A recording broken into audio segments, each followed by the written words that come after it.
Hello viewers, আসসালামু আলাইকুম। Welcome back to my channel Monira's cooking. আজকেও আমি আপনাদের সাথে একটা ভিডিও শেয়ার করতে চলে এলাম।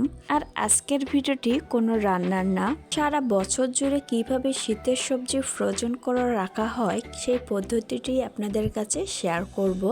তাহলে চলুন দেখে আসি। এজন্য আমি এখানে একটা বড় সাইজের এয়ারটাইট কন্টেনার নিয়েছি। আপনারা কেউ চাইলে কন্টেনারের পরিবর্তে পলিতে করে ফ্রোজেন করে রাখতে পারেন। এদিকে আমি নিয়েছি পেপার, আর পেপারগুলোকে আমি সুন্দরভাবে ভাঁজ করে কেটে সাইজ করে নিয়েছি। আর অবশ্যই কন্টেনারে রাখতে যদি চান তাহলে এই পেপারটা অবশ্যই লাগবে। আর যেটা লাগবে সেটা হচ্ছে এই পেঁপে পাতা। এই পেঁপে পাতাটাই হচ্ছে মূল উপকরণ। আর এই পেঁপে পাতাটা দিলে সবজিগুলো অনেকটাই সতেজ থাকে, আর সবজির ভিতরে কোনো প্রকার মাছ মাংসের গন্ধ থাকে না। এখন আমি এই কন্টেনারের মধ্যে দিয়ে দিব প্রথমে পেপারটা আমি ভালোভাবে ভাঁজ করে বসিয়ে নিব। যখন সুন্দরভাবে কন্টেনারে পেপারটা ভাঁজ করে নেওয়া হয়ে যাবে তখন আমি পেঁপে পাতাটা একইভাবে ভাঁজ করে নেব।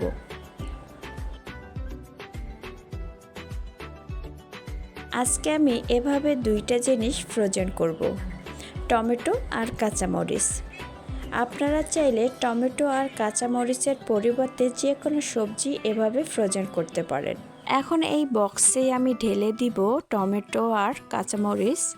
আমি একটা বক্সেই রেখে দিলাম, চাইলে আপনারা আলাদা আলাদা বক্সে এগুলো রাখতে পারেন। আর আপনাদের কারো যদি এগুলো বেশি ঝামেলা মনে হয় সেক্ষেত্রে আপনারা পলি ব্যাগে করেও রাখতে পারেন।